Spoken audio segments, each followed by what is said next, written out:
पिछला पढ़ा था DI वाइज थोड़ा थोड़ा पूरा नहीं रिवाइज किया पिछला पूरा कि थोड़ा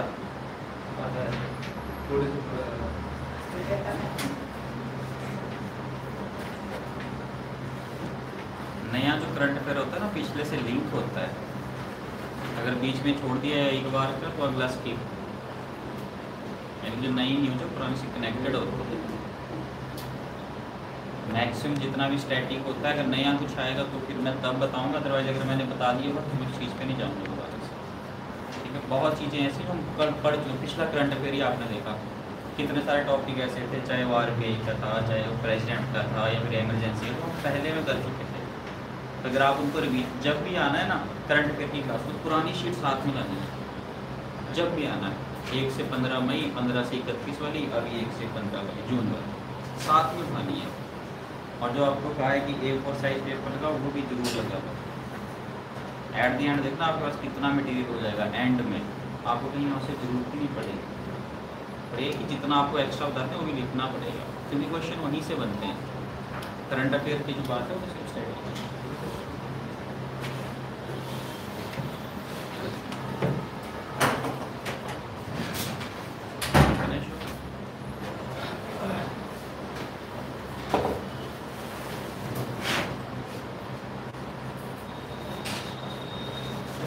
वेलकम टू ऑल। आज हम पढ़ेंगे 1 से 15 जून तक का करंट अफेयर। तो एज यू नो इसमें वही classification, national affair, international, sports, award जो भी रहते हैं, लेकिन न्यूज़ तो न्यूज़ है। ठीक है, वैसे ही तो नेशनल में सबसे पहले ध्यान से, India approved world largest food storage scheme in cooperative sector investing ₹1 lakh crore. इसमें जो इम्पोर्टेंट चीज़ें हमारे लिए वो क्या है कि इंडिया की जो कैबिनेट है हमारी, पहली बार पूरे वर्ल्ड की लार्जेस्ट फूड स्टोरेज स्कीम, यानी जो बफर स्टॉक नहीं होता है उसके लिए स्टोरेज करने के लिए पूरे वर्ल्ड की सबसे लार्जेस्ट स्कीम होगी ये, जो कैबिनेट जिसको अप्रूवल मिला। करंट जो हमारी ग्रेन की स्टोरेज कैपेसिटी है वो है अप्रोक्सीमेटली 1450 लाख टन। अंडरलाइन करते रहना इन चीजों को अपनी शीट पे। करंट जो कैपेसिटी है वो है 1450 लाख टन कैपेसिटी, उसको क्या कहते हैं, स्टोरेज करने की। इसको ऐड करना है इसमें 700 लाख टन और ये पहुंच जाएगी लगभग 2150 लाख टन। ऐसे ये इंपॉर्टेंट नहीं होता। इंपॉर्टेंट क्यों है? क्योंकि पूरे वर्ल्ड की लार्जेस्ट स्टोरेज स्कीम, यानी जो हमारे मक्की, धान, गेहूं होता है उसकी स्टोरेज के लिए कोऑपरेटिव सेक्टर में आज तक की सबसे लार्जेस्ट स्कीम। तो टोटल कैपेसिटी कितनी हो जाएगी हमारी? 2150 लाख, जो हम स्टोरेज कर पाएंगे। आज की डेट में जो हमारा बफर स्टॉक होता है ना इंडिया का, जितना भी बफर स्टॉक है, कई जगह तो हमारे पास गोदाम नहीं है, गोदाम की कमी है, यानी कि बाहर खुले में उनको प्रिजर्व करते हैं, तो कहीं पे उनको तरपाल से ढका हुआ है या फिर उसमें चूहे लग रहे हैं, बरसात में मानसून में खत्म हो रहा है। तभी तो एक स्कीम आई थी, गरीब अंत्योदय कल्याण योजना। अंत्योदय स्कीम आई थी, अगर आपने सुना हो 1999 में, अंत उदय, ऐसे ही हो, अंत्योदय, संधि छेद करो अंत्योदय का, अंत जमा उदय, यानी जो सबसे लास्ट में पुअरेस्ट ऑफ द पुअर, गरीबों में भी जो गरीब है उनको ऊपर उठाना। तो बहुत सारा जो हमारा अनाज था ना वो खुले में रख के खराब हो जाता था, तो उसके लिए शांता कुमार जिस टाइम पे हमारे मिनिस्टर करते थे, तो उन्होंने कहा था सेंट्रल गवर्नमेंट की, तो उन्होंने कहा था कि स्कीम लाओ जो खराब हो रहा है कम से कम लोगों के मुंह में तो जाएगा, उनका पेट तो भरेगा। तो तब अब आज की डेट में हमने अपनी जो स्टोरेज कैपेसिटी है उसको बढ़ा दिया। कितनी होगी टोटल? 2150 लाख टन। इंपॉर्टेंट क्यों है? क्योंकि पूरे वर्ल्ड की लार्जेस्ट फूड स्टोरेज स्कीम है cooperative sector. Done. Next, Maharashtra government launched नमो शीतकारी महासम्मान योजना। नरेंद्र मोदी ना हर साल प्रधानमंत्री किसान सम्मान निधि योजना है, ये सुना आपने? PM किसान, प्रधानमंत्री किसान सम्मान निधि योजना। अगर आपको पता तो हो सकता है आप किसी के मम्मी पापा के खाते में साल में 6000 रुपए आते हैं 2000 हर चौथे महीने बाद, 2000 2000 एक साल में कितने?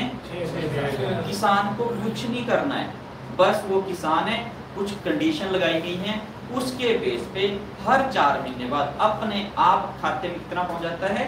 2000 हर चौथे महीने बाद, और पूरे साल का और आता है डीबीटी के थ्रू। किसके थ्रू?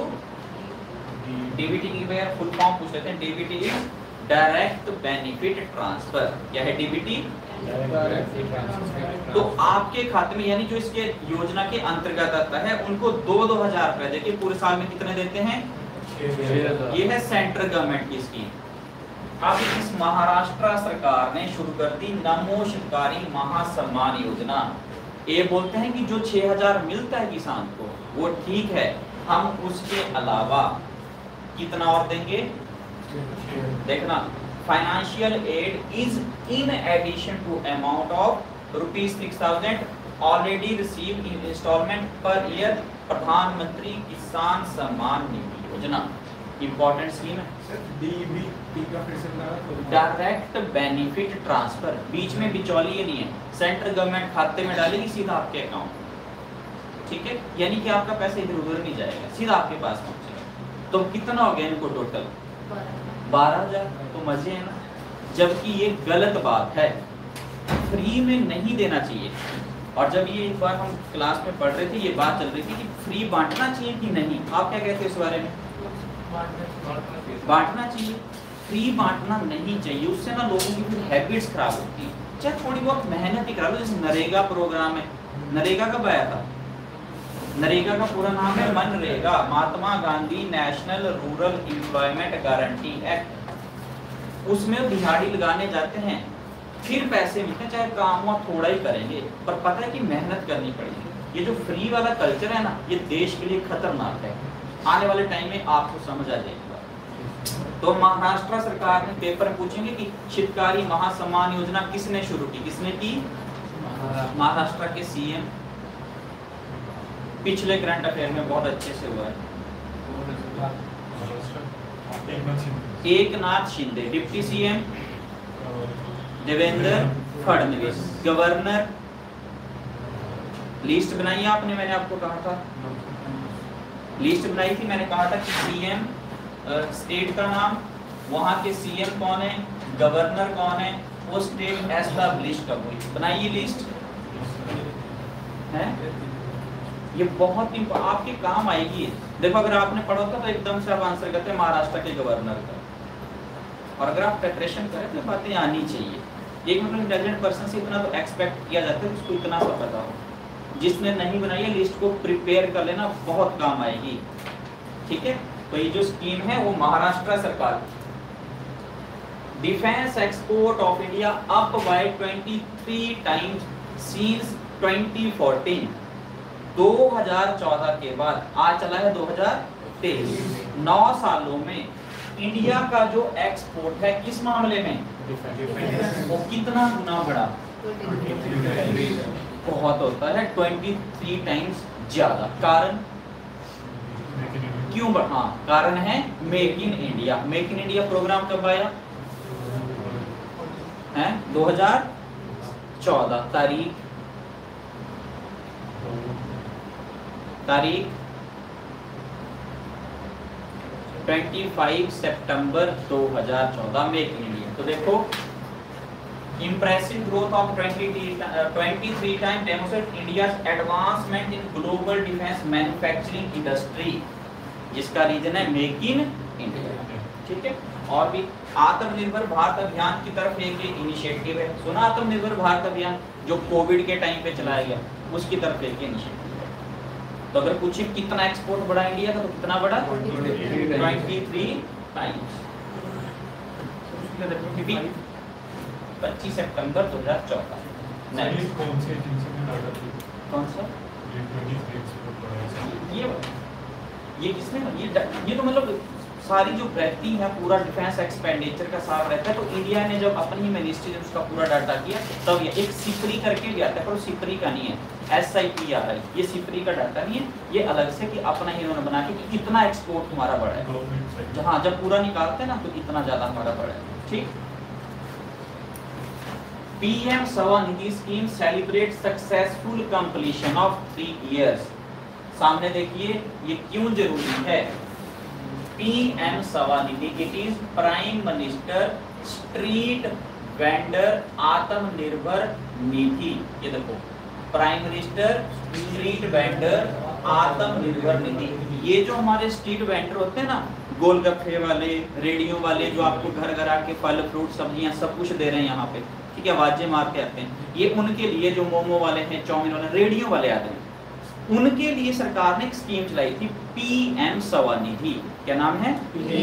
और आपको फुल फॉर्म भी आती है, prime minister street vendor Atmanirbhar Nidhi. निधि होता है धन, पैसा, और इसमें जो मिलता है उनको, वो मिलता है लोन अप टू 10,000,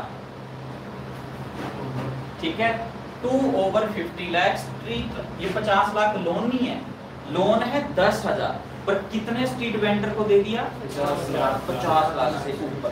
उनके लिए देखो 10,000 कोई बड़ा अमाउंट नहीं है, लेकिन उनका इससे घर चलता है 10,000 से, तो उसको 10,000 दिया गया। और implemented in partnership with Siddeley small industries development bank of India. पहली बात, पीएम स्वनिधि की फुल फॉर्म पता होनी चाहिए, ये स्कीम स्ट्रीट वेंडर्स के लिए है वो पता होना चाहिए, लोन कितना मिलता है, कितना मिलता है 10,000 तक वो पता होना चाहिए, किसके साथ किया, और साथ में जो मिनिस्ट्री है, ministry of housing affair, housing and urban affair, ministry of housing and urban affair, ये वाली मिनिस्ट्री है। डन। इंपॉर्टेंट चीज है PM Svanidhi, as it is इसमें कुछ नहीं था, पर बस मुझे आपको बताना था कि पीएम स्वनिधि की स्कीम है जिसको 3 साल हो गए कंप्लीट हो। तो शुरू कब हुई होगी? 2003, 3 साल हुए हाँ, तो कब शुरू हुई? 20 में, 23 चला है, ये कोविड के बाद, इसमें कोविड में सबके रोजगार धंधा बंद हो गया, 19 में, 20 में, 23 चल रहा है सर, 23 चल रहा है। हाँ, तो 21, 22, 23 से भी तो 3 साल हुए। रीजनिंग मैथ, ठीक है, 3 साल हुए। नेक्स्ट महाराष्ट्र, ये देखो ये भी जरूरी है। अहमदनगर का नया नाम अहिल्यानगर। क्या नाम है नया? ये रानी थी महाराष्ट्र की, queen of Maratha empire, Ahmednagar, तो उसका नया नाम अहिल्यानगर, वहीं इनका जन्म हुआ। ठीक। एक और सिटी है इलाहाबाद, नया नाम प्रयाग। हमारे देश की कैपिटल दिल्ली को कहा गया एनसीआर। एनसीआर मतलब नेशनल कैपिटल रीजन, या कहते हैं NCT, national capital territory. Paper में पूछते हैं, ये तो नाम चेंज कर दिया ऐसे, लेकिन दिल्ली का नाम जब एनसीआर किया था या एनसीटी किया था, तो उसके लिए एक स्पेशल खास अमेंडमेंट की गई। नाम बोलो अगर पता है, आपसे पूछूंगा मैं अगले लेक्चर में। ये जो दिल्ली का नाम एनसीआर, जो मैं काम देता हूं उसको किया करो, आपके भले के लिए है। दिल्ली का नाम एनसीआर एनसीटी कौन सी अमेंडमेंट से पड़ा है? आंसर अगले लेक्चर में आपसे पूछूंगा। अमेंडमेंट है इसकी, मैं नहीं बता रहा हूं अभी।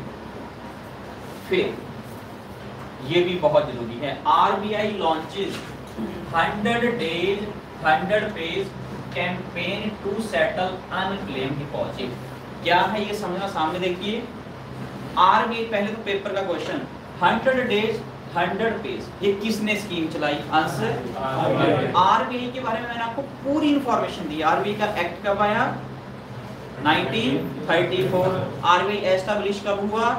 35। आरबीआई का नेशनलाइजेशन कब हुआ? 49। आरबीआई 2 और कंट्रियों का सेंट्रल बैंक था, पाकिस्तान और म्यांमार। आज तक कोई भी लेडी आरबीआई की गवर्नर नहीं बनी, पर पहली डिप्टी गवर्नर लेडी, नाम बताया था केजे उदेशी। क्या नाम था? केजे उदेशी। 2003 की बात है, सारी बात आगे से कल को शीट लानी है पूरी जो मैंने पढ़ाया है। 2003 में, और साथ में बोला था कि आज तक का सबसे बड़ा नोट 10,000 का फाइनली कब बंद हुआ? 1978। हमारा जो आरबीआई का सिंबल एम्बलम तो सामने ही है।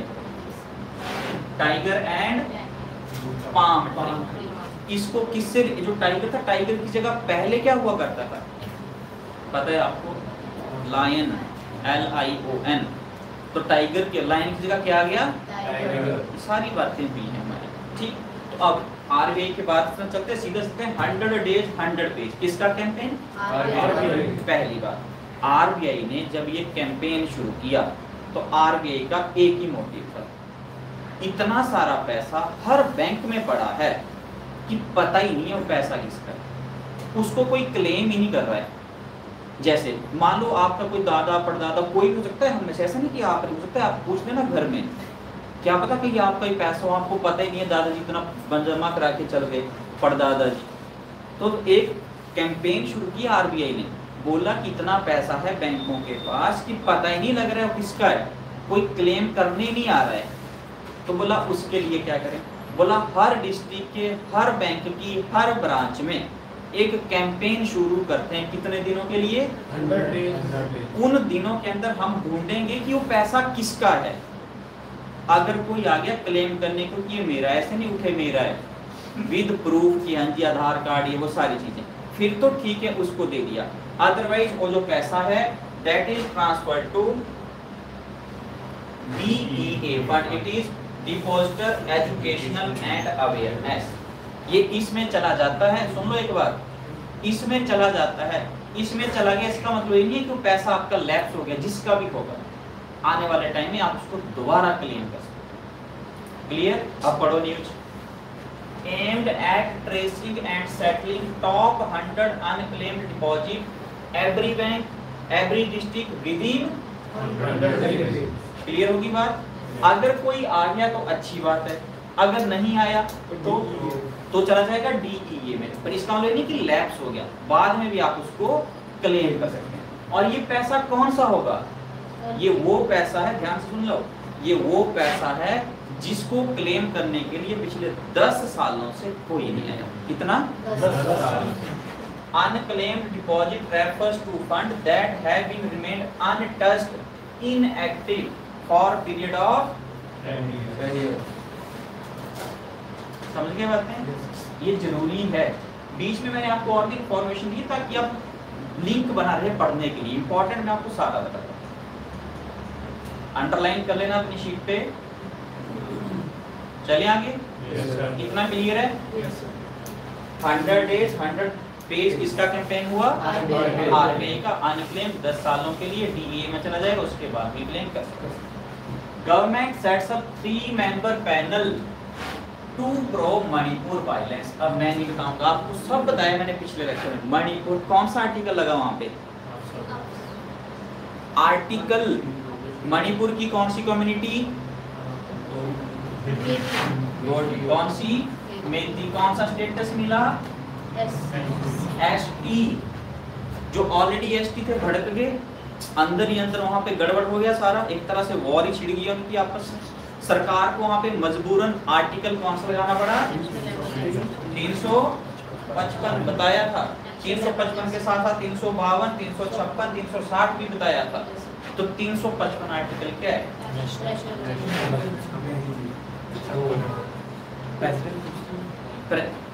चलो गलत बात है, ऐसे मजा नहीं आएगा। 352 नेशनल इमरजेंसी, 356 प्रेसिडेंट रूल और 360 फाइनेंशियल इमरजेंसी। ये तो एक भी नहीं लगी। कौन सा लगा? 350। बोलो क्या था?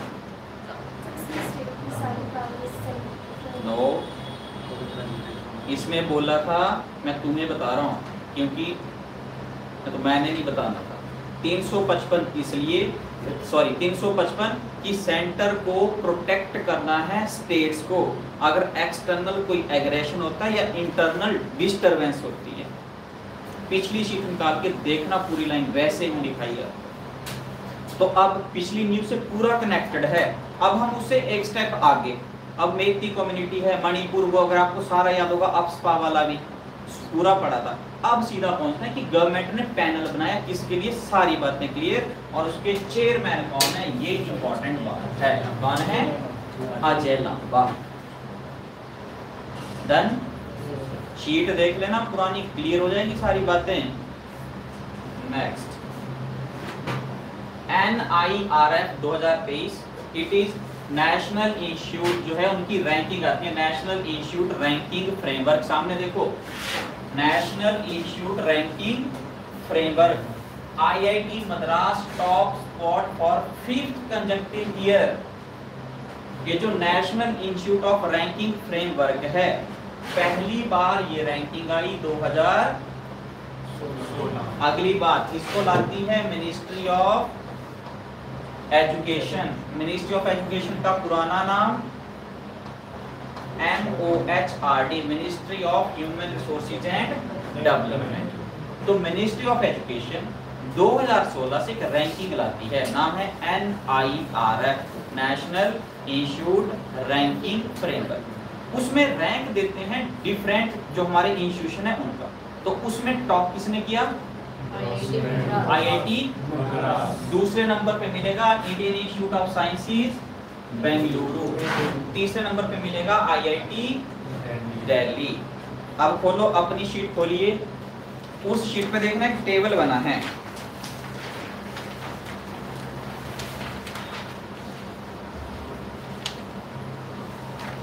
अब मैंने ओवरऑल आपको बता दिया। ओवरऑल कौन है नंबर 1 पे? मद्रास। दूसरे पे? तीसरे पे? अब देखो आपकी शीट पे देखना, इसमें अलग अलग दिया है। इंजीनियर में कौन टॉप, कौन सेकंड, कौन थर्ड, कॉलेजेस में, रिसर्च में, इनोवेशन में, फार्मेसी में, लॉ में। आपको पेपर में पूछेंगे कि फार्मेसी में टॉप किसने किया, तो बोलो नाम लिखा है फार्मेसी में सेकंड लास्ट। रिसर्च में top Indian institute of sciences Bengaluru. Overall कितनी रैंकिंग है बेंगलुरु की? ओवरऑल रैंक में सेकंड, ओवरऑल रैंक में थर्ड, सामने लिखा है IIT। पर हमारा जो रिसर्च है उसमें नंबर 1 कौन है? बेंगलुरु रिसर्च वाला। पढ़ो इसमें IIC, अभी तो बोला आपने बेंगलुरु। मेरे कहने का मतलब है कि ओवरऑल अलग देखना है। जैसे मान लो यहाँ हम सब बैठे हैं, रैंकिंग करनी है, लड़कों की अलग, लड़कियों की अलग, आर्ट्स वाले अलग, साइंस वाले अलग, कॉमर्स वाले अलग, लेकिन सब में टॉप किसने किया वो ये 3 है। और अलग अलग फील्ड में मैंने आपको टेबल बना दिया, ठीक है। इस टेबल में ही लॉ का भी देखो, जो फर्स्ट किसने किया, चले आगे। फिर अंडरटेकिंग ग्रीन GDP, ये बड़ा जरूरी है। GDP पता है आपको इसमें? What is GDP? Gross domestic product. Economics में ग्रॉस का वही मतलब है जो मैथ में यही बताया था। GDP होती है एक साल में एक देश में कितना प्रोडक्शन हुआ, ग्रॉस डोमेस्टिक, देश के अंदर देखना है। GDP कहाँ देखते हैं? देश के अंदर।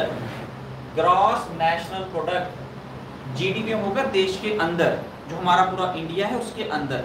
GNP में जो हमारे भाई बंधु बाहर रहते हैं ना, उनका भी ऐड होता है, ठीक है। बाकी जब इकोनॉमी की क्लास होगी उसमें बड़े अच्छे से इसको क्लियर देखेंगे, ठीक है, जो भी सर मैडम पढ़ाएंगे।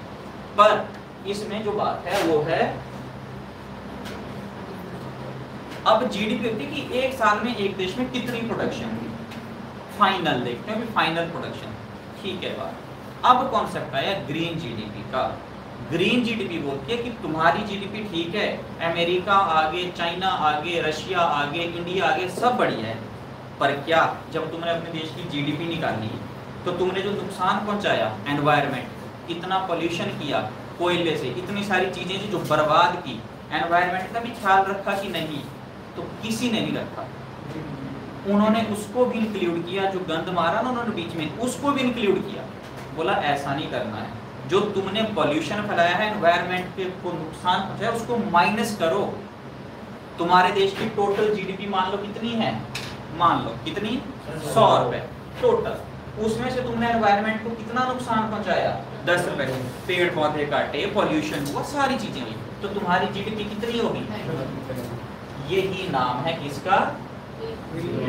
यानी एनवायरनमेंट के लॉस को तुम्हें माइनस करना पड़ेगा।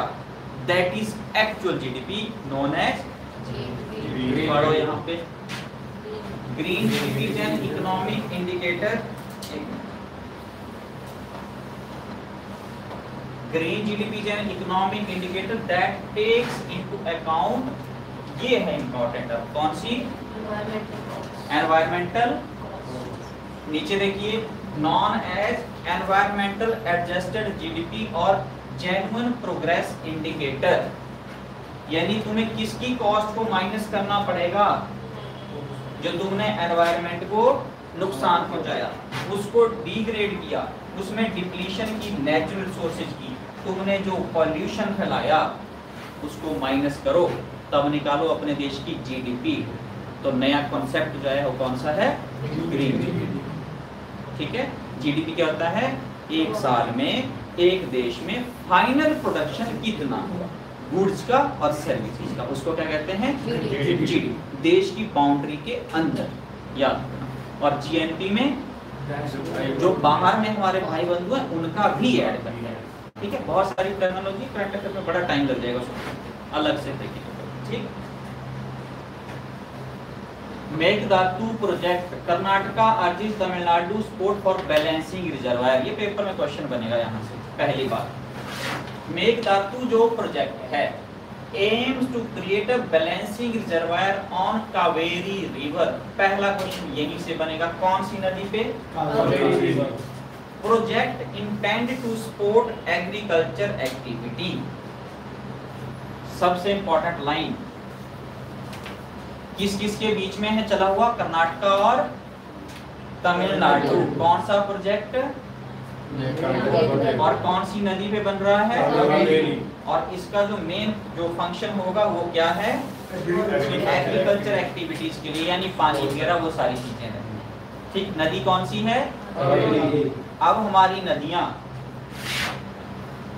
जो रिवर सिस्टम है उसमें एक होती है पेनिनसुलर रिवर यानी साउथ इंडिया वाली, एक होती है हिमालयन रिवर। ठीक है, हमारी जैसे होगी Indus, Ganga, Brahmaputra, Himalayan. Peninsular में ईस्ट फ्लोइंग, सुबह के लेक्चर लगाती हो ना, आती हो, ईस्ट फ्लोइंग और वेस्ट फ्लोइंग। तो अगर पेपर में पूछे कावेरी नदी कहाँ से कहाँ को जाती है, east to west, west to east, west to east वाली नदियां बताओ, बोलो। अच्छा हाँ, आपको पता होनी चाहिए, पहले बैठते हो, बताओ। West east flowing river, Mahanadi, Krishna, Kaveri, Godavari, ये सारी कौन सी डायरेक्शन में जाती हैं, ईस्ट में। और वेस्ट की तरफ महानदी, नर्मदा, तापी, लूनी, साबरमती, महानदी सॉरी माही, माही, नर्मदा, तापी, लूनी, साबरमती। और ये है ना इंडिया का मैप,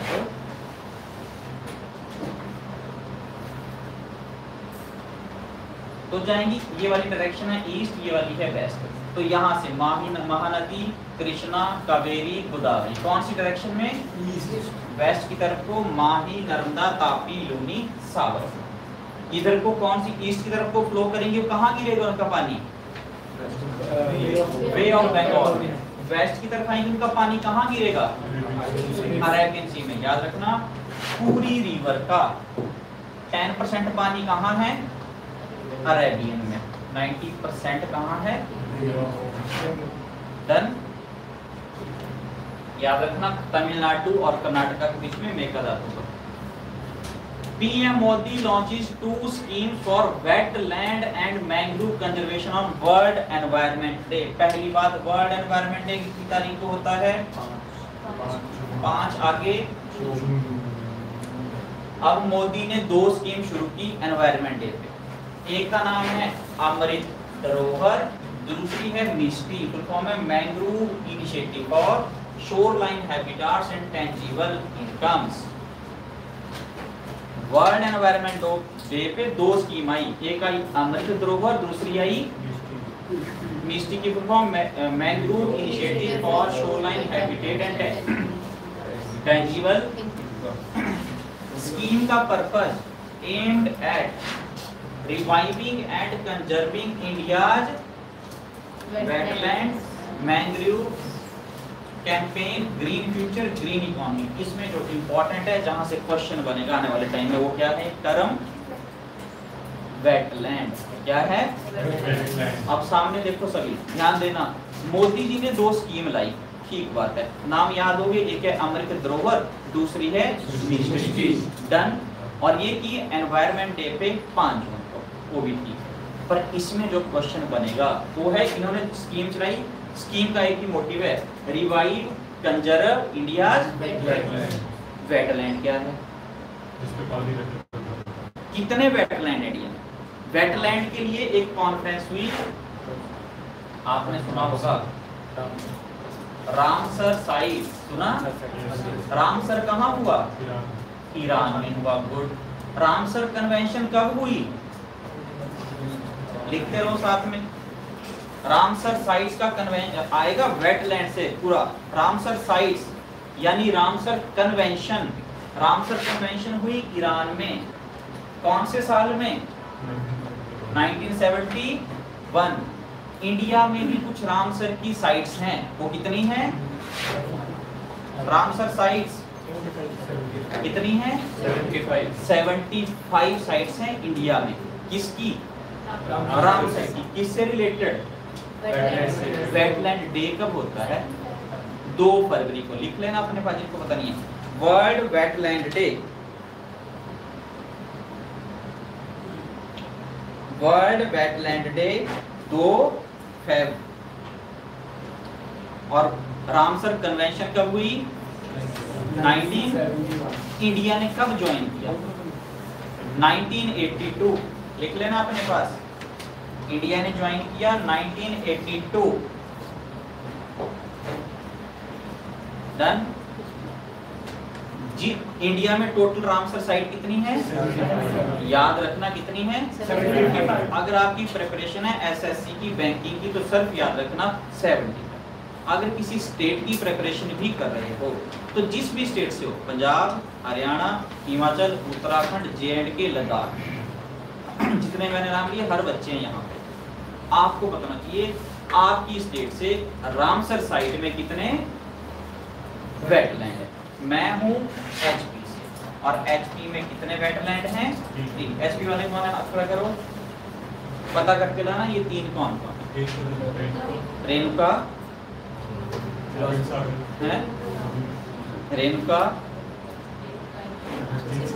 है, रणजीत सागर बिलासपुर, बोलो, और रेणुका, ये तीनों। अब मैंने सब कुछ बता दिया, तुमने क्या करना है? ये एचपी के 3 कौन है तुमने देखना है। एचपी में 3। हरियाणा से कौन है? हरियाणा में कितने हैं? 2। कितने हैं? 2। पंजाब से 6। मैंने टर्म बता दी, आगे नंबर बता दिया, पता करके तुम लाओगे कौन कौन। पंजाब में मिलेंगे आपको 6, हरियाणा में मिलेंगे 2, और ये पेपर के क्वेश्चन है। तो इसमें वेटलैंड आया है तो वेटलैंड का पूरा पता होना चाहिए। बाकी अगर मिष्टी स्कीम है, अमृत धरोहर है, तो वो भी पता होना चाहिए, जो मोदी जी ने एनवायरमेंट डे पे दोनों स्कीमें शुरू की। President Droupadi Murmu honoured with Suriname highest civilian award. इससे पिछले लेक्चर में हमने पढ़े थे प्राइम मिनिस्टर नरेंद्र मोदी के, अगर आपको याद हो।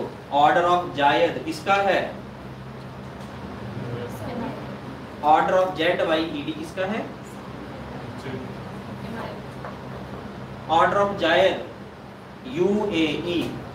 ऑर्डर ऑफ अब्दुल जायद अल साउद किसका है? गलत बात, वैसे मजा नहीं आएगा। नो, क्या बचेगा? ठीक है, मैंने तुम्हें बताया और तुम पता करोगे अब, ठीक है? उसको पढ़ लो, कल मुझे शीट चाहिए सारी जो मैंने पढ़ाया अब तक। आगे सुनो, तो इंडिया का highest civilian award Bharat Ratna. तो देखो ये जो हाईएस्ट अवार्ड है सूरीनेम का, किसको मिला? प्रेसिडेंट द्रौपदी मुर्मू को। कौन से नंबर की प्रेसिडेंट है इंडिया की ये? हैं? कौन से नंबर की प्रेसिडेंट है? 15वीं नंबर की। कौन? द्रौपदी मुर्मू 15th प्रेसिडेंट हैं ये, 15वीं। कौन सी कम्युनिटी? बाइबल तो सबको पता है। कौन सी का नाम बोलो? संथाल। कहाँ की रहने वाली हैं? उड़ीसा। कहाँ की? उड़ीसा। उड़ीसा की रहने वाली हैं। कौन? द्रौपदी मुर्मू। आज तक का सबसे यंगेस्ट प्रेसिडेंट द्रौपदी मुर्मू। उम्र यंगेस्ट 64 साल। है कोई आपके भी घर में 64 साल का जवान आदमी? ये बूढ़े ही होते, ये पॉलिटिशियन सारे रहते हैं मतलब यंगेस्ट आज तक की। प्रेसिडेंट बनने के लिए कितनी एज चाहिए? 30। आज तक का सबसे longest tenure president doctor Rajendra sir. पहली लेडी प्रेसिडेंट प्रतिभा। सारी बातें हमको पता होनी चाहिए, ठीक है। अच्छा, वो कौन से प्रेसिडेंट थे जिनके टाइम पे इंटरनल इमरजेंसी लगी 1975 में?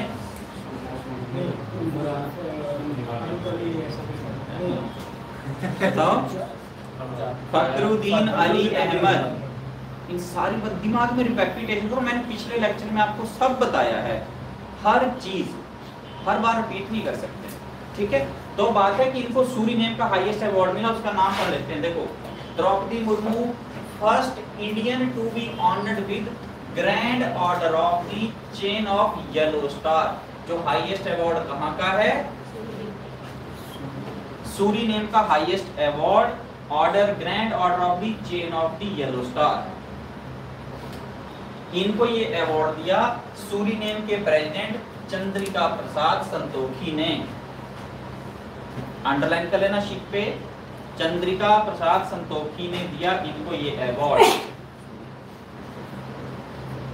और सूरीनेम पहले किसके अंडर था? यानी कि नीदरलैंड। कौन? वहीं पे नीदरलैंड के पास में। डन। ये बहुत जरूरी होता है, जो भी हमारी डिग्नेटरी बाहर जाती है उनके अवार्ड मिलता है हाईएस्ट ऑनर। पेपर में सीधा क्वेश्चन बनते हैं, पूछ लेंगे सूरीनेम के हाईएस्ट अवार्ड का नाम बताओ, तो क्या होगा? Grand order of chain of the yellow star. किसका है? सूरीनेम का। किसको मिला? जैसे द्रौपदी मुर्मू प्रेसिडेंट का नाम है, प्रेसिडेंट के बारे में जो भी इंफॉर्मेशन आपके दिमाग में एकदम घूमनी चाहिए, चढ़नी चाहिए, हर चीज ऐसे पढ़ते हैं करंट अफेयर। समझ रहे हो बातों को? Next, cyclone Biparjoy. इससे पहले कौन सा साइक्लोन था? मोखा। मोखा नाम किसने दिया था? यमन।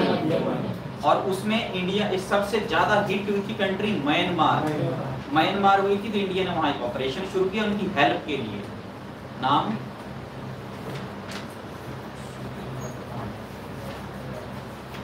ऑपरेशन करुणा। क्या नाम है? बात नहीं बनेगी, ढंग से पढ़ो। ऑपरेशन करुणा। अब साइक्लोन आया बिपरजॉय। साइक्लोन बताया था सेंटर ऑफ लो प्रेशर। सारे साइक्लोन आई डेवलप करते हैं कि कुछ ही करते हैं? कुछ ही करते हैं। Only some cyclone develop an. हुई ये बातें? अब देखो, बिपरजॉय नाम, पहली बात ये नाम दिया है बांग्लादेश ने। आपकी शीट पे लिखा होगा, अंडरलाइन कर लेना। यहाँ नहीं मुझे दिख रहा है। ये जो बिपरजॉय नाम है वो दिया बांग्लादेश ने, शीट में लिखा होगा, अंडरलाइन कर लेना। बांग्लादेश ने दिया। अगली बात, बिपरजॉय का मतलब होता है डिजास्टर। इस सीजन का पहला है जो अरेबियन सी में ओरिजिनेट हुआ साइक्लोन। इस सीजन का पहला जो कहां ओरिजिनेट हुआ? अरेबियन सी में। साइक्लोन के डिफरेंट नाम हैं, जैसे अमेरिका में क्या कहते हैं साइक्लोन को? टोर्नेडो। ऑस्ट्रेलिया में विली विली। गुड। ऐसे ही हर कंट्री में अलग अलग नाम है, आपको याद होना चाहिए। चले आगे। India first international cruise vessel MV empress flag of. बस इतना याद रखना, MV एम्प्रेस इंडिया का पहला इंटरनेशनल क्रूज वेसल चेन्नई से श्रीलंका की तरफ को। इंडिया का पहला इंटरनेशनल क्रूज वेसल नाम है MV एम्प्रेस। नाम याद रखना, MV एम्प्रेस। ज्यादा कुछ नहीं। KFON internet connectivity launched by Kerala government. मैंने आपको पहले बताया कि केरला हर चीज में आगे रहता है, डिजिटल उसमें ट्रांजैक्शन में डिजिटल, पूरा का पूरा जिनका काम डिजिटली होता है, इलेक्ट्रॉनिकली होता है। ई सिस्टम कौन है? केरला। कौन है? केरला। ओपन डेफिकेशन, स्वच्छ भारत अभियान आया था, उसमें बोला गया कि खुले में शौचालय नहीं करना है, ओपन डेफिकेशन फ्री। पहली स्टेट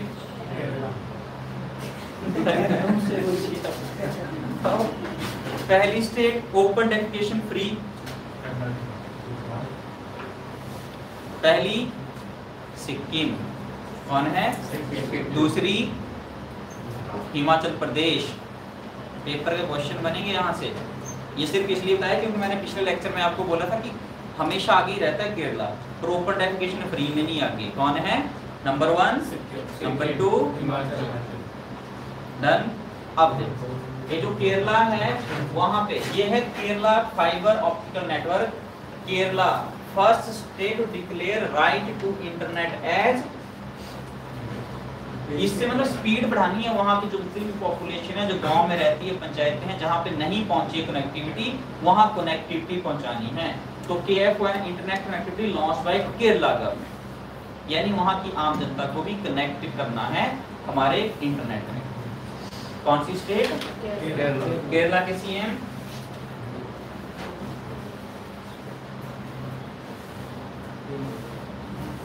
पिनारई विजयन। कल मुझे लिस्ट चाहिए, बनाई है तब भी, नहीं बनाई है तब भी, लिस्ट देखूंगा मैं यहाँ पे पूरी स्टेट्सों की यूटी। ठीक है, यूटी है 8, पर 8 में से विधानसभा कितने के पास है? 2 के पास। एक है दिल्ली, दूसरी है पुडुचेरी। ठीक है, कल मुझे सब चाहिए, स्टेट, कैपिटल, CM, गवर्नर और बनीगम एस्टैब्लिश कर। अगला नया विकास programme revolutionising social justice in India. ये थोड़ा फैक्चुअल है, इसमें सिर्फ इतना कि जो नया विकास प्रोग्राम है ये डिपार्टमेंट ऑफ जस्टिस का इनिशिएटिव है, शुरू हुआ था 93-94 में। एम है इसका इंफ्रास्ट्रक्चर को डेवलप करना हर डिस्ट्रिक्ट में, सबऑर्डिनेट जुडिशरी में। इतना याद कर लो। नया विकास प्रोग्राम शुरू किया था डिपार्टमेंट ऑफ जस्टिस ने 93-94 में। सारी इंफॉर्मेशन मिलेगी इंडिविजुअल को related to funding, documentation, project monitoring and approval. इतना डिटेल जरूरत नहीं, बस इतना याद रखना, नया विकास प्रोग्राम डिपार्टमेंट ऑफ जस्टिस 93-94। चलो आगे। Centre hikes kharif crop MSP। MSP सुना? Minimum support price. ध्यान यहाँ रखना थोड़ी देर के लिए। MSP होता है मिनिमम सपोर्ट प्राइस। पहली बात MSP देते हैं 25 क्रॉप्स को। कितनी को? 25 को। पर ध्यान से सुन लेना, 25 डन नहीं हुई। एक तरफ कितनी लिखी? 22। फिर कितनी बची? इस 22 में खरीफ क्रॉप, रबी क्रॉप, कमर्शियल क्रॉप। ये जो एक है ये है FRP, fair and remunerative prices, जो किसको मिलता है? शुगर केन को। गुड। और 2 हैं जो खराब होती हैं, एक है डी-हस्क कोकोनट, डी-हस्क कोकोनट, और दूसरी है तोरिया। दूसरी कौन सी है? तो जो MSP है, टोटल कितनी क्रॉप्स हुई? 25। कितनी हुई? 25। उन 25 में 22 है खरीफ, रबी और एक है FRP। कौन है? और 2 और हैं MSP, डी-हस्क कोकोनट और ये वो हैं जो खराब हो जाए। तो पेपर में ऑप्शन आएगी तो वहां लिखा होगा MSP फॉर वो 20। इसको डी-हस्क और तोरिया को नहीं गिनते हैं। 22 प्लस 1 FRP। याद रखना शुगर केन को क्या मिलता है? अगली बात, ये जो हमारा MSP है वो एक कमेटी है, cabinet committee on economic affairs. क्या नाम है? Cabinet committee on economic affair, जिसने ये शुरू किया। अगली बात, इसका जो हेल्प करता है कमेटी की, वो है commission for agriculture cost and prices. Commission for agriculture cost and prices issue करता है एमएसपी। और लास्ट में देता कौन है? सामने देखो सभी, इधर देखो, ये जो एमएसपी है उसको देने की वकालत किसने की? एमएसपी दे दो, commission for agriculture cost and prices. और फाइनली एमएसपी देता कौन है?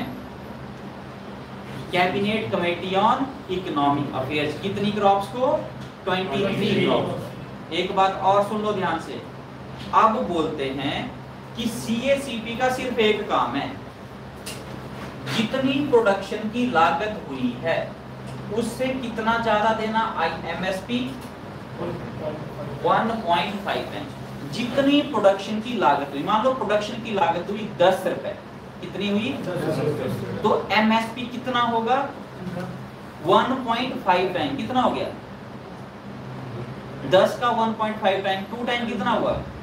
10 का 2 टाइम 21.5 15। तो याद रखना सीएसीपी का, अब इनका ज्यादा काम नहीं है, सीएसीपी का सीधा काम है जितनी प्रोडक्शन की कॉस्ट है उसका कितना कर दो, लिख लो अपने पास, ये बहुत जरूरी है। Commission for agriculture cost and prices, commission for agriculture cost and prices. Total MSP है 23, एफआरपी को भी गिन लेते हैं 23 में। एफआरपी जो है फेयर एंड रिम्यूनरेटरी प्राइसेस, ये देखिए शुगर मिल्स होती हैं वही देती है। एमएसपी तो सरकार देती है, एफआरपी देती है शुगर मिल्स जो गन्ना खरीदेंगी आपसे।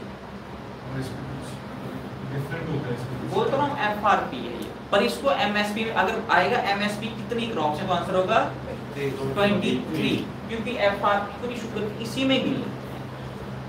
डन। पर यह जैसे एमएसपी सरकार देती है, एफआरपी शुगर मिल्स देती हैं। अगली बात, इसका कोई स्टैट्यूटरी काम नहीं है, कोई लीगल वर्क नहीं है, ऐसी सरकार देती है प्यार प्रेम से। आप कोई राइट नहीं है ये कि किसान चल जाए कि दो मेरे को एमएसपी दो, ऐसे नहीं होगा, गलत है, ये है, दिस है, दैट है। नो, ये कोई राइट नहीं है इसका। देखना आपकी शीट पे लिखा होगा, ये लिख लिया आपने इतना। अच्छा, खरीफ में लिख लेना 14 फसलें, रबी की 6, cabinet committee on economic affair. Kharif की 14, रबी की 6, कितनी बची? और 2, वो कौन सी हैं? कॉमर्शियल होगी 22, 23 होगी एफआरपी शुगर केन, 24-25 होगी तोरी और डीहस्क कोकोनट। टोटल है 25, मिलता है 23। चलें आगे। अब देखना सामने, can not demand it as a matter of right नहीं है, it is a part of administrative decision. Currently कितनी क्वांटिटी कौन देता है? Commission for agriculture. फाइनली कौन देता है? Cabinet committee on economic. चले आगे। पीएम, ये भी बड़ी इंपॉर्टेंट स्कीम है, पीएम कुसुम। सामने देखिए, इट इज प्रधानमंत्री किसान ऊर्जा सुरक्षा एवं उत्थान महाअभियान। प्रधानमंत्री किसान ऊर्जा सुरक्षा एवं उत्थान महाअभियान, नाम ही बता रहा है। प्रधानमंत्री फिर किसान ऊर्जा, ऊर्जा यानी एनर्जी, प्रधानमंत्री किसान ऊर्जा सुरक्षा एवं उत्थान, उत्थान यानी ऊपर उठाना, महाअभियान। बोला कि ये जो हमारे जितने भी किसान हैं वो अपने खेतों में डीजल पेट्रोल वाले पंप लगाते हैं, सीधा किस पे चलो, लिखा कहीं, launch in 2019, aim to enhance energy security, promote use of clean energy, increasing share of non fossil fuel, implementation of solar energy की तरफ कदम बढ़ाना है। वही है पीएम कुसुम। ऊपर भी लिखा है, centre explore agri infrastructure fund for solar project on farmland. यानी जितने भी आपके जैसे यहाँ पे लगे हुए ना खेत वगैरह बड़े बड़े हैं, उसमें मक्की बीजी है आपने और भी बहुत सारे फ्रूट्स वाली फसलें लगाई हैं, या फिर गेहूं है, धान है, जो भी लगाया है, मतलब पानी की जरूरत है और कुछ चाहिए, सोलर पंप लगाओ, डीजल पेट्रोल वाले नहीं चलाएंगे। तो इससे एनवायरमेंटली सस्टेनेबल, हमारे किसान बागवान के लिए भी बढ़िया। तो पीएम कुसुम जो कब आई, डन, वो सामने देखो फुल गया सोलर पैनल के। क्लियर होगी बात। किसान ऊर्जा सुरक्षा एवं उत्थान महाभियान, ध्यान यही रखोगे ना, ध्यान से पढ़ोगे तो यही लर्न हो जाएगा सर। ठीक।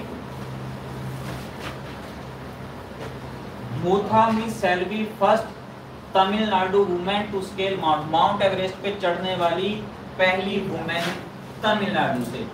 एंड मुथामी सेल्वी तमिलनाडु से पहली है जो कहां पहुंची, कहां मिलेगा माउंट एवरेस्ट, नेपाल में। नेपाल की सबसे पूरे वर्ल्ड की सबसे ऊंची चोटी कौन है, हाइट बोलो, 8848। नेपाल वाले क्या बोलते हैं इस माउंट एवरेस्ट को, नेपाल वाले सागरमथा, क्या बोलते हैं नेपाल वाले किसको, माउंट एवरेस्ट। माउंट एवरेस्ट पे चढ़ने वाली सबसे यंगेस्ट आज तक की यंगेस्ट माउंट एवरेस्ट पे चढ़ने वाली हिमाचल कुल्लू से डिक्की डोलमा, क्या नाम है, डिक्की डोलमा। आज तक की यंगेस्ट माउंट एवरेस्ट पे चढ़ी है डिक्की डोलमा। चले आगे।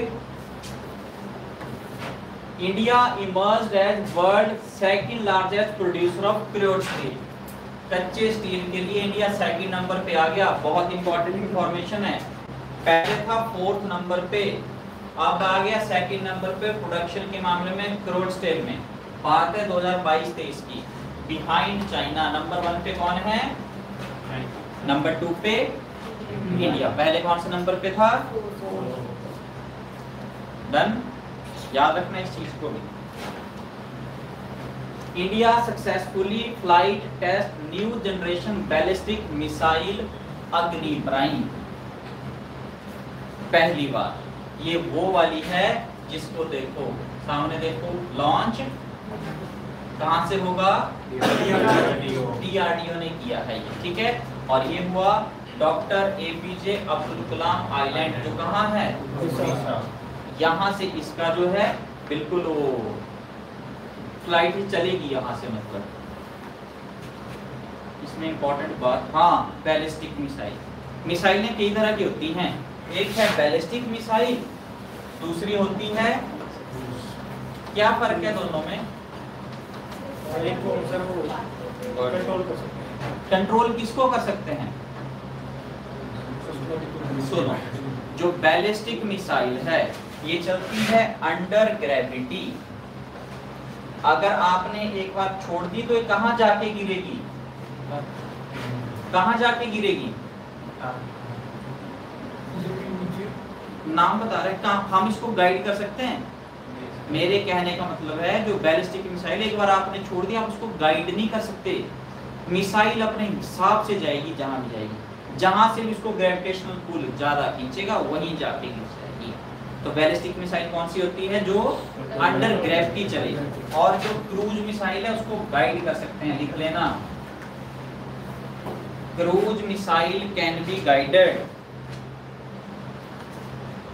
क्रूज मिसाइल को क्या कर सकते हैं, गाइड कर सकते हैं। बैलिस्टिक मिसाइलें बहुत सारी हैं, अग्नि 1, अग्नि 2, अग्नि 3, अग्नि 4, पृथ्वी, प्रहार, ये सारी कैसी हैं, बैलिस्टिक। क्रूज मिसाइल के नाम सुनोगे, ब्रह्मोस, सुना, ब्रह्मोस। ब्रह्मोस जो मिसाइल है कैसी मिसाइल है, क्रूज मिसाइल। ब्रह्मोस इंडिया की ब्रह्मपुत्रा रिवर और मॉस्को की, वहां की अपनी मॉस्को रिवर, वहां पे मॉस्को कहाँ हुआ, रशिया। तो ब्रह्मोस दो ने मिलकर बनाई है, तब नाम पड़ा है ब्रह्मोस, इंडिया और रशिया। लिख लेना अपने पास। क्रूज मिसाइल में, क्रूज मिसाइल में मिलेगी ब्रह्मोस, शौर्य, आकाश। ब्रह्मोस, शौर्य, आकाश कैसी मिसाइलें हैं? और बैलिस्टिक अग्नि 1, अग्नि 2, 3, 4, 5, साथ में होगी पृथ्वी और साथ में हो गई प्रहार। ये कैसी हैं? ब्रह्मोस, शौर्य, आकाश कैसी हैं? क्रूज। प्रहार, पृथ्वी, बराक 1, BARAK, बराक 1 ये भी है हमारी बैलिस्टिक मिसाइल। कैसी है? आपसे कल मैं पूछूंगा बराक 1 किसने बनाई है? पेपर का क्वेश्चन बनेगा यहाँ से। मिसाइल बराक 1 किसने डेवलप की है? बराक 8 भी है, वो किसने बनाई? लिख लो अपने पास, आपसे कल पूछूंगा बराक 1 किसने बनाई, बराक 8 किसने बनाई। इजराइल भी टेक्नोलॉजी में बहुत आगे है, ठीक है। तो ये हमारी पहली मिसाइल नाइट लॉन्च, जिसका नाम है अग्नि प्राइम। बैलिस्टिक मिसाइल है जिसको क्या होता है? कंट्रोल नहीं कर सकते, अंडर पैराबोला पाथ को फॉलो करके, ये भी याद रखना, parabola under gravity. Ballistic missile लिख लेना वहां पे, parabola. CSC centre for science and environment report shows Telangana rank first for overall environment performance. बस इतना से याद रखो कि एनवायरनमेंट के केस में नंबर 1 कौन आया? तेलंगाना की कैपिटल कहाँ है? तेलंगाना के CM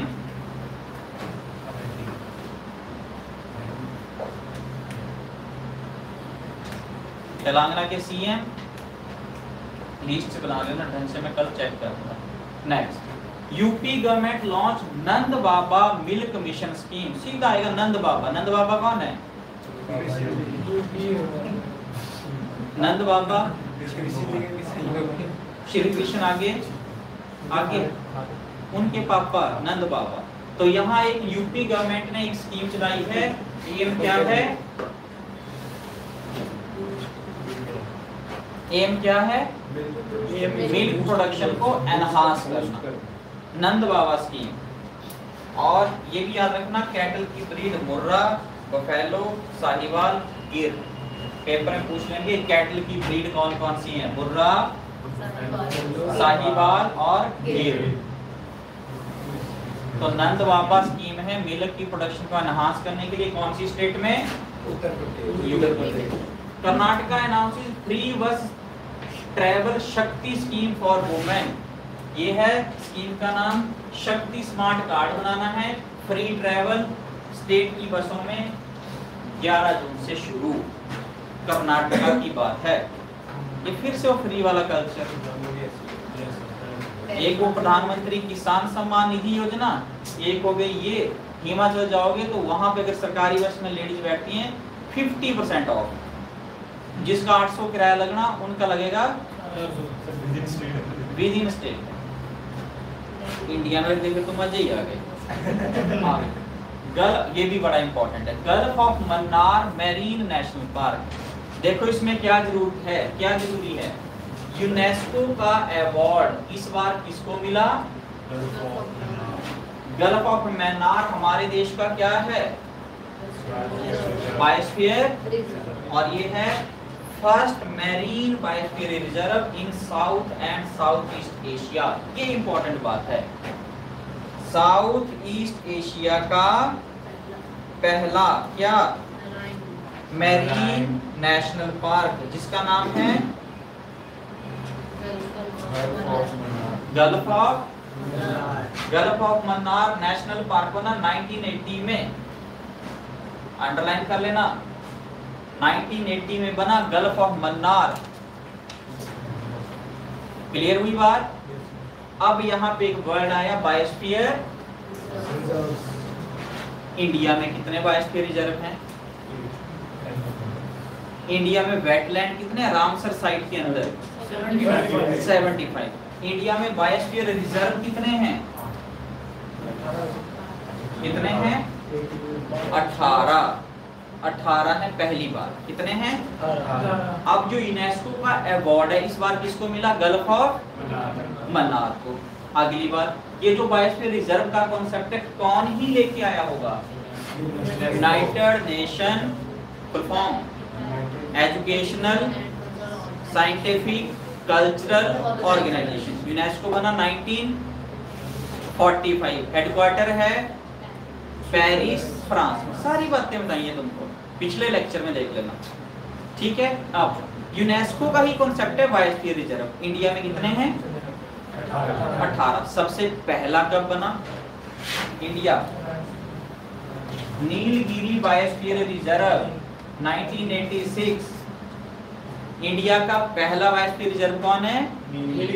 1986। लेटेस्ट है पन्ना 2011।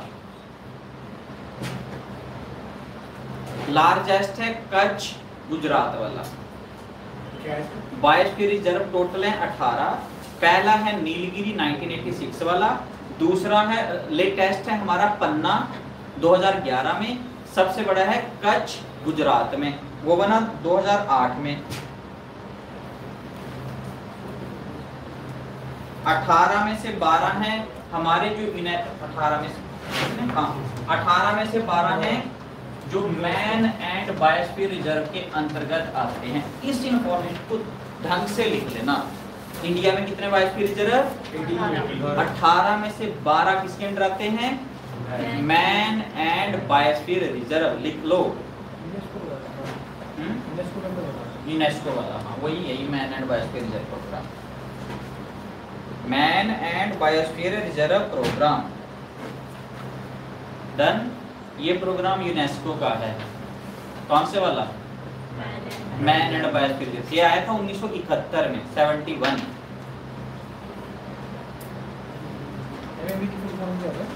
Man and biosphere reserve programme. चले आगे। तो इस बार का किसको मिला अवार्ड यूनेस्को वाला? Gulf of Mannar. जो क्या है?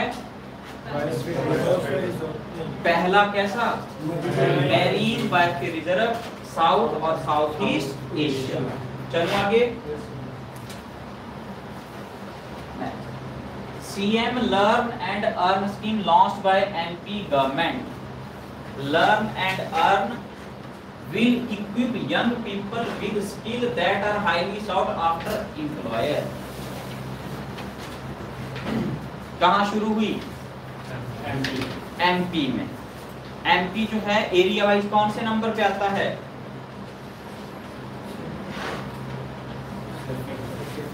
नंबर 1। अब जहां से तुम हो तुम्हें पता चाहिए कि एरिया वाइज तुम्हारी स्टेट कौन से नंबर पे। मैं HP से हूँ, हमारी 18। आपकी कौन सी है? पंजाब, हरियाणा, उत्तराखंड, JNK आपको पता है। चलो आगे।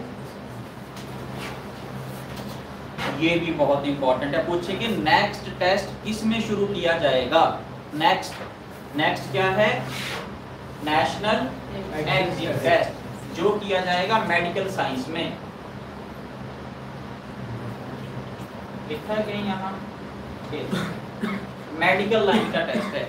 जब MBBS हो जाएगी ना 5 साल की, तो उसके बाद आपकी नौकरी तब लगेगी, प्रैक्टिस तब शुरू होगी जब आपको कौन सा टेस्ट देना पड़ेगा?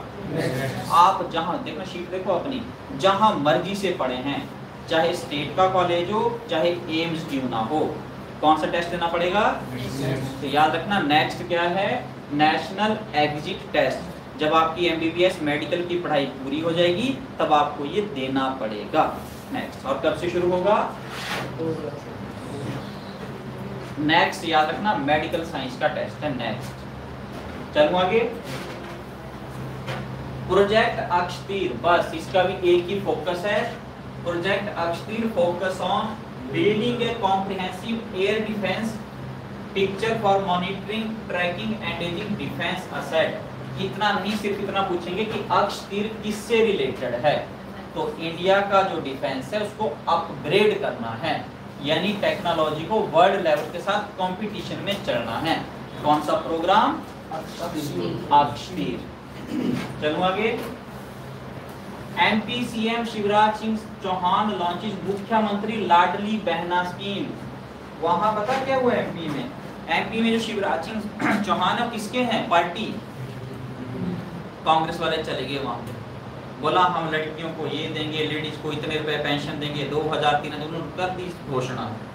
शिवराज सिंह चौहान बोलते तो सत्ता गई हाथ से, उन्होंने आनन फानन में स्कीम ही शुरू कर दी, पैसे हो चाहे ना हो। स्कीम का नाम रखा मुख्यमंत्री, उसमें हर महीने कितने रुपए देंगे, और बोला कि बहनों ऐसा नहीं मैं 1000 ही दूंगा, जब पैसे हो जाएंगे ना सरकार के पास, मैं इसको 1000 से 1200 1500 1800 2000 3000 तक ले जाऊंगा, पर तुम वोट देना मेरे को। कर दी शुरू। अगली बार पहले उम्र होती थी, अब कितनी कर दी, तो है ना फ्री का काम। ये खतरनाक चीजें हैं देश के लिए। ठीक है सब टैक्स देते हैं, देश है, डेमोक्रेसी है, फ्री होना चाहिए। हेल्थ, एजुकेशन, हॉस्पिटल जाओ बढ़िया डॉक्टर मिले, अगर कहीं पे पढ़ाई के लिए जा रहे हो तो फ्री की पढ़ाई हो, वो है देने वाली चीजें। ये थोड़ी किसान के नाम पे तुम भी लो, बच्चे उनके आगे इंस्पेक्टर, MBBS MD पता नहीं क्या क्या बन गए, घर वालों के खाते में 6000 रुपए आ रहे हैं, और अपनी सरकार लानी तो आपने ये शुरू कर दी। कर्नाटका की फ्री का कल्चर देखो कितना देश में चला है, कर्नाटका का अभी आपने देखा, महाराष्ट्र का वो वाला नमो शक्तिकरण करके सम्मान करके वो वाला आपने देखा, हिमाचल में मैं आपको कह रहा हूँ 50% बसों में, ये ठीक बात नहीं है, देश के लिए हानिकारक चीजें हैं। अब इन्होंने भी शुरू कर दिया। बिजली बोलते हैं हम, अभी देखो यहाँ पंजाब में कितनी बिजली फ्री है, 300, बड़ी भारी होती है 300 यूनिट बिजली महीने की, बहुत है। हिमाचल में बोला 125 यूनिट, कांग्रेस ने बोला हम देंगे पता नहीं 200 की 300, अभी नहीं आए, उनको हिम्मत ही नहीं हो रही देनी। लुट जाते हैं और क्या बोले, ठीक है उनकी मर्जी। INS त्रिशूल सेलिब्रेट गांधी सत्याग्रह इन डरबन। हुआ क्या था, बात थी 7 जून 1893 की, गांधी जी थे साउथ अफ्रीका में और ट्रेन से उनको धक्का मार दिया था, रेशियल डिस्क्रिमिनेशन। उनको बोला था कि वो बैठे थे व्हाइट वाली ट्रेन में, व्हाइट वाली ट्रेन जहाँ पे सारे गोरे लोग बैठे थे, ब्रिटेन। बोला दूसरी में जा, बोला ना ये मेरा टिकट है मैं नहीं जाऊंगा। एक बार दो बार आए, लात मारी के और बाहर गिर गए थे, वहां से उनके सत्याग्रह को और ज्यादा फोर्स मिला। तो फिर आ जाओ मैं लड़ूंगा। तुम्हारे लिए क्वेश्चन है, सत्याग्रह जो वर्ड है गांधी जी को किसने सुजेस्ट किया, पेपर का क्वेश्चन आएगा। सत्याग्रह वर्ड गांधी जी को किसने सुजेस्ट किया, अभी नहीं देखना बाद में देखना।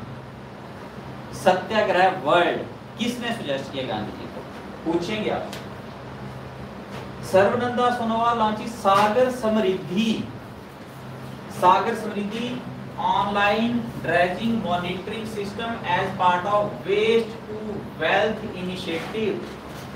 सीधी बात, वेस्ट टू वेल्थ स्कीम का नाम सागर समृद्धि। इसका मतलब होता है, जो ड्रेज लिखा है क्लियर दी मड, मड यानी चिकड़ को क्लियर करना, कीचड़ को। तो वेस्ट टू वेल्थ किसकी, सागर। चले आगे।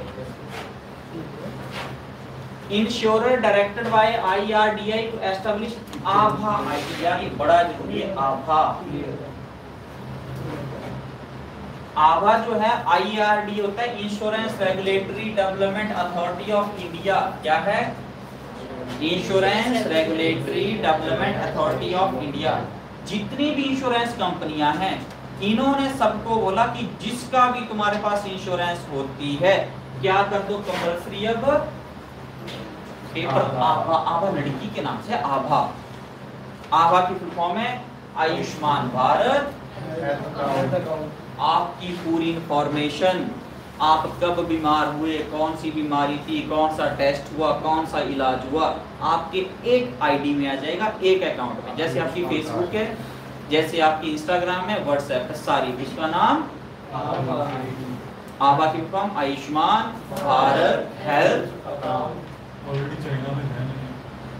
चला वो बाकी वही फॉलो वहीं से करते हैं, ठीक है। तो आभा आईडी अब कंपल्सरी कर दी। देखो, insurer regulator India release directive to all insurer cooperative to establish unique 14 digit identifier known as आभा for an individual residing with in.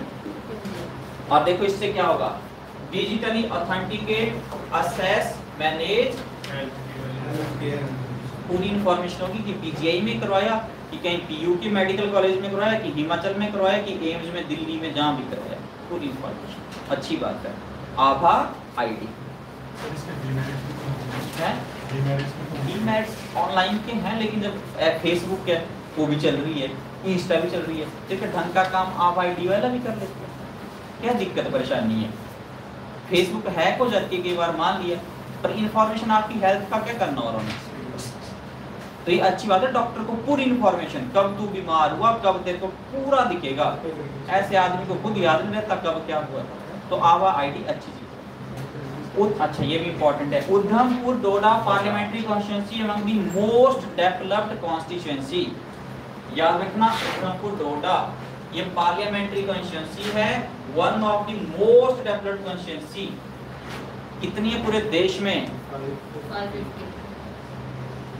550 total आज की डेट में। 500 राज्यसभा, 250 आज की डेट में। नई पार्लियामेंट में कितने लोगों के, कितने एमपी के बैठने की व्यवस्था है? पार्लियामेंट यानी लोकसभा, पहले लोकसभा में कितने लोग बैठ सकते हैं नई वाली में? Triple A. और राज्यसभा में,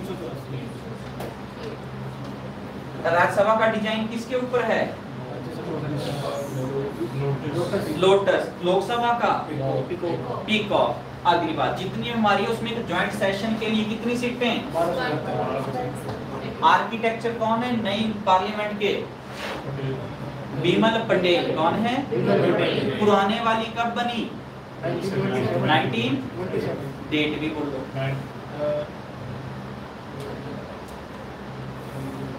बताइए। 1927 तारीख,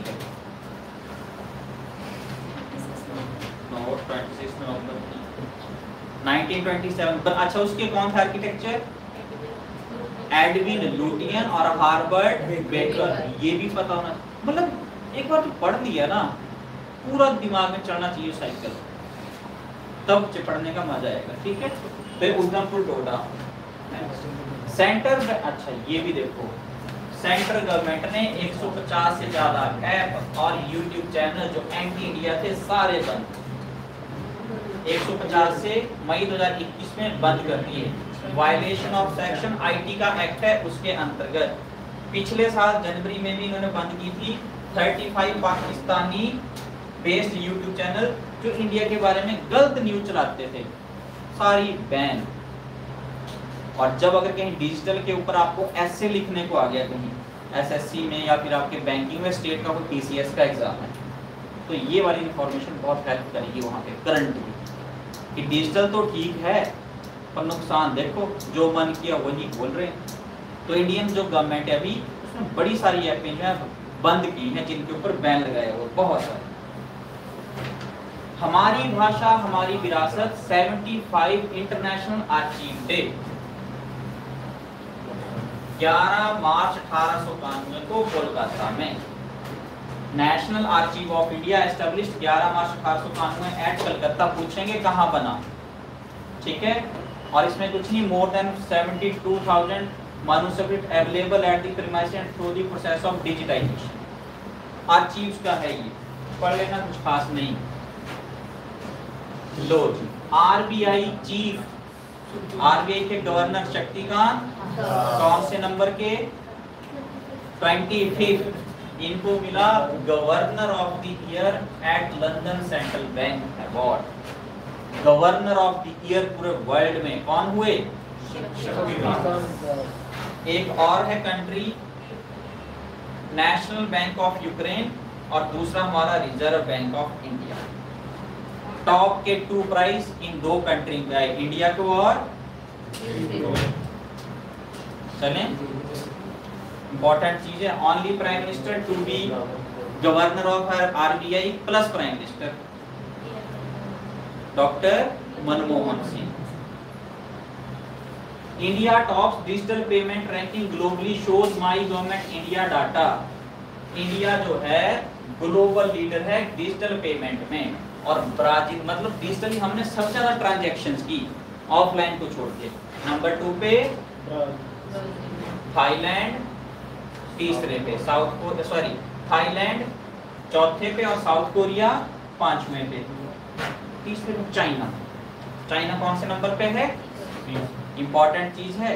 देखो डिजिटल इंडिया वर्ल्ड लेवल पे compete करने लगा, उनसे भी आगे निकल गए। क्लियर है बात?